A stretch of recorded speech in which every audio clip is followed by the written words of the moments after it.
নমস্কার, কেমন আছেন আপনারা সবাই? আশা করছি আপনারা সবাই ভালো আছেন। আপনাদের ভালোবাসায় আমার পরিবারও সবাই খুব ভালো আছে। আর এস ফ্যামিলি সুন্দর আরও একটি ব্লগে আপনাদের সকলকে অনেক অনেক স্বাগত আর ভালোবাসা জানাই।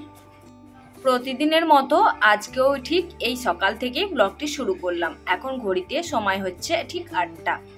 আর এই তো সকালবেলা রান্না করতে গিয়ে দেখি চালগুলো বেশ পোকা লেগেছে। এসের থেকে মায়েরা এনেছিল, তারপরে এই ডাব্বার মধ্যে ভরে রেখে দিয়েছিলাম। তো যাই হোক, এখন একটু রোদে দিয়ে দিলাম। আর আজকে রোদের তাপটা কিন্তু প্রচন্ড, সেই জন্য ভাবলাম এই ফুলগুলোকেও একটু সুন্দর করে ধুয়ে দিই। যে ফুলগুলো আমাদের ব্লকে অনেকটা সৌন্দর্য বাড়ায়, সেই ফুলগুলোর কি অবস্থা দেখুন। অনেকগুলো পরিষ্কার, বিশেষ করে এই দুটো ফুল যেন বেশি নোংরা। আগে একটা দেখালাম, আর এইটা দেখুন তো পাতায় পাতায় যেন কত ধুলোর স্পট জমে রয়েছে। খালি এই দুটো গাছেতেই বেশি হয়েছে, বাকি ফুলগুলো তো খুব সুন্দরই আছে। তবুও সবগুলোকে নিয়ে একটু শ্যাম্পুর জলে ভালো করে ভিজিয়ে রেখে দেব কিছুক্ষণ। ফার্স্ট সকালে কিন্তু আমি এটাই করছি। আজকে এখনো কিচেনে বাসনগুলো পর্যন্ত ধোয়া হয়নি। তো চলুন, বাসন তো পরে ধুয়ে নেব, তার আগে এগুলোকে একটু ভিজিয়ে দিই, তারপরে বাসন ধুয়ে এইগুলোকেও ধুয়ে নেব।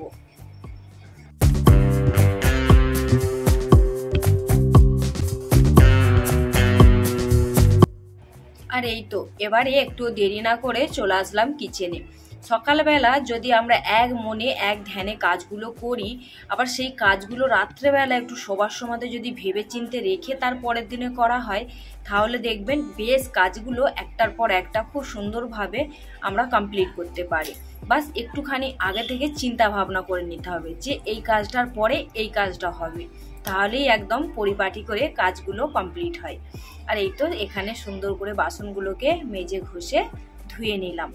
আজকে এখনো রান্না বান্নার কাজ রয়ে গেছে জানেন তো। সকালবেলায় ওই একটু রুটি সবজি করেছিলাম, তাতেই এত বাসন। চলুন বাসনগুলো আগে ধুয়ে নিই। আর এই তো এইখানে এবারে ফুলদানিগুলোকে দেখুন আমি কিরকম ভাবে ধুচ্ছি।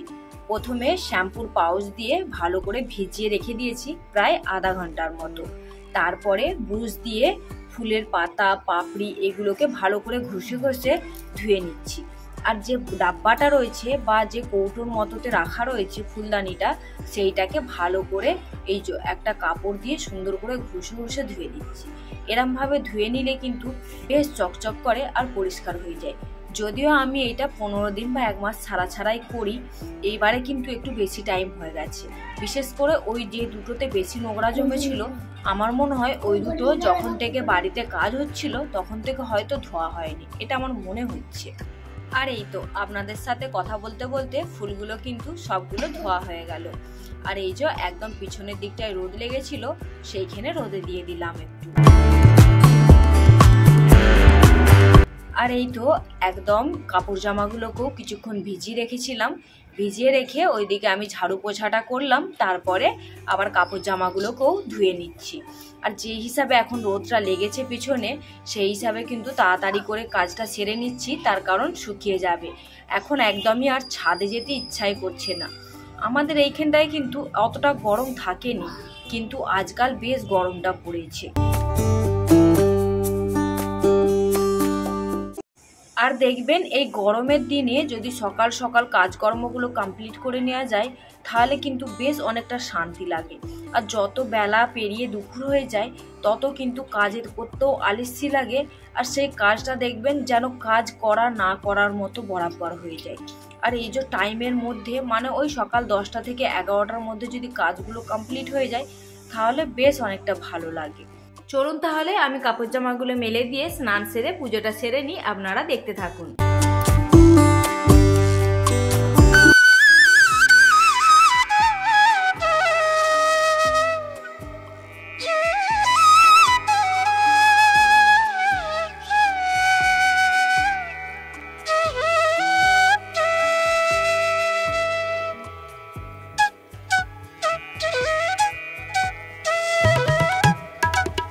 আর এই তো এরই মধ্যে পুজোটা দিয়ে দিলাম, দিয়ে নিজে একটু পরিপাটি হয়ে তৈরি হয়ে নিলাম। আর এই যে এখানে একটুখানি ফুল দিয়ে এটাকে সাজিয়ে নিলাম। দেখতে বেশ ভালো লাগছে জল ভরে এই ফুলদানিটাকে সাজাতে। অনেকটা ময়লা পড়েছিল। প্রথমে তো তেঁতুল দিয়ে ভালো করে ঘষে মেজে পরিষ্কার করে এইরকমভাবে সাজিয়ে ডাইনিং টেবিলটার ওপরে রেখে দিলাম। আমার আজকের ব্লগটি আপনাদের কেমন লাগলো অবশ্যই কমেন্ট করে জানাতে ভুলবেন না। যদি ভালো লেগে থাকে তো প্লিজ একটা লাইক দিয়ে দেবেন।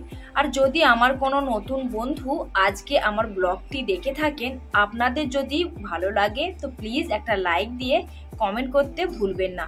আপনাদের কমেন্টগুলো পড়লে কিন্তু বেশ অনেকটা মোটিভেট হই, আর ব্লগের প্রতি ইন্টারেস্টটাও কিন্তু আরও অনেক যেন বেড়ে যায়। আর যদি একটুখানি কোথাও মনকে ছুঁতে পারি এই ব্লগের মাধ্যমে আপনাদের, তাহলে আপনারা চ্যানেলটিকে অবশ্যই সাবস্ক্রাইব করে আমাকেও এই ইউটিউব পরিবারে ছোট্ট করে একটুখানি জায়গা করে নিতে সাহায্য করবে। আজকে যেহেতু এই সন্ধ্যের সময়তে ভয়েস ওভারটা দিচ্ছি, সেই জন্য কিন্তু আশপাশ থেকে অনেক রকম আওয়াজ আসছে।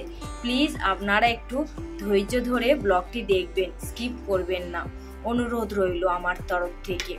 আর এই তো প্রথমে একটু কপিটাকে কাটতে গেলাম। কপিটা তো দেখলাম বেশ অনেকটাই বাদ গেল, তার কারণ অনেক দিনের হয়ে গেছিল, তো সেই জন্য ভাবলাম ভাজা ভাজা করে নেব। আর প্রথমে ভেবেছিলাম কপিটা দিয়েই আলু দিয়ে পোস্ত করব, কিন্তু যখন দেখলাম কপিটা ভালো বেরোলো না, তখন কি করলাম এই ঝিঙেটাকে কেটে নিলাম। ঝিঙে আলু পোস্তটাও কিন্তু এই গরমের দিনে বেশ ভালো লাগে।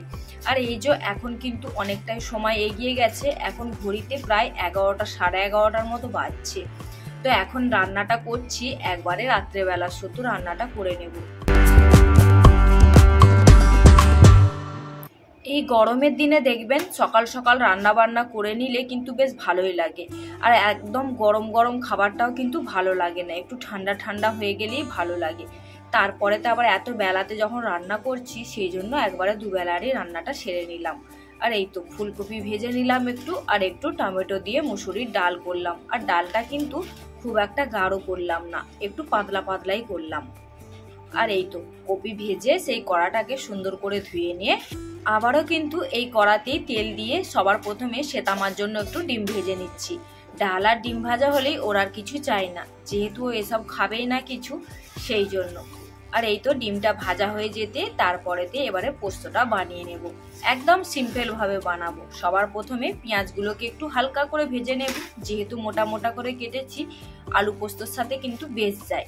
আর একটু টমেটোটাকে দিয়ে ভালো করে নাড়াচাড়া করে নিয়ে, আর লঙ্কা গুঁড়ো আর একটু দেব নুন। এতে কিন্তু হলুদ দেব না, হলুদ ছাড়া পোস্ত খেতে দারুণ লাগে।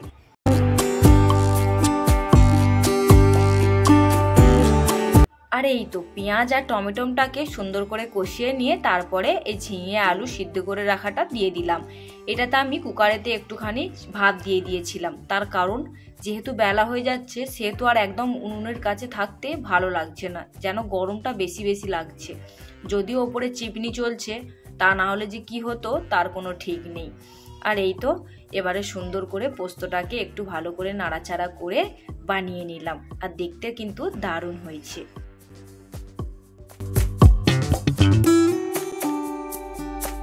গুড ইভিনিং বন্ধুরা, আবারও আসলাম বিকালবেলার সময়। ওই যে রান্না বান্না করেছিলাম, তারপরে খাওয়া দাওয়া করে একটু রেস্ট নিয়েছিলাম। তারপরে এখন ঘড়িতে সময় হচ্ছে ওই 4টে মতো। সেই যে তখন চালটা রোদে দিয়েছিলাম, তারপরে এই যে চালটাতে দেখলাম একটু আধটু ধান আছে, আর একটু একটু কালো কালো পাথরের মতো আছে। সেগুলোকে একটু বেছে নিলাম, বেছে নিয়ে এবারে চালটাকে ওই জারের মধ্যে আবারও ঢেলে দেব। যেহেতু গরম গরম ছিল, সেই জন্য কিন্তু সঙ্গে সঙ্গে ঢালিনি, একটুখানি ভিতরেতে রেখে দিয়েছিলাম যখন দুপুরে শুয়েছিলাম তখন। এখন বেশ ঠান্ডা হয়ে গেছে, এবারে জারের মধ্যে আবারও রেখে দেব। আর এই তো মোটামুটি আমার সব চালটাই কিন্তু গুছানো হয়ে গেল। আর এবারে জারটাকে সুন্দর করে মুছে একদম হাতো হাত রেখে দিলাম, তার কারণ ওইটা কাঁচের জার ছিল, ভেঙে গেলে আবার মুশকিল রাখতে জায়গা থাকতো না। আর এই তো তারপরেতে সমস্ত জামা কাপড় যে কটায় কেচেছিলাম সেগুলোকে এখানে বসে ভাঁজ করে দিচ্ছি। আর পিছনের গেটটাতে দিয়ে কিন্তু খুব সুন্দর হাওয়া দিচ্ছে। যেমন সকালে মিষ্টি রোদ থাকে, তেমন বিকালবেলা কিন্তু মিষ্টি হাওয়া দেয়। আর এই তো ওই জন্য এইখানটাতে বসেই কাজগুলোকে সেরে নিলাম এই বিকালবেলার।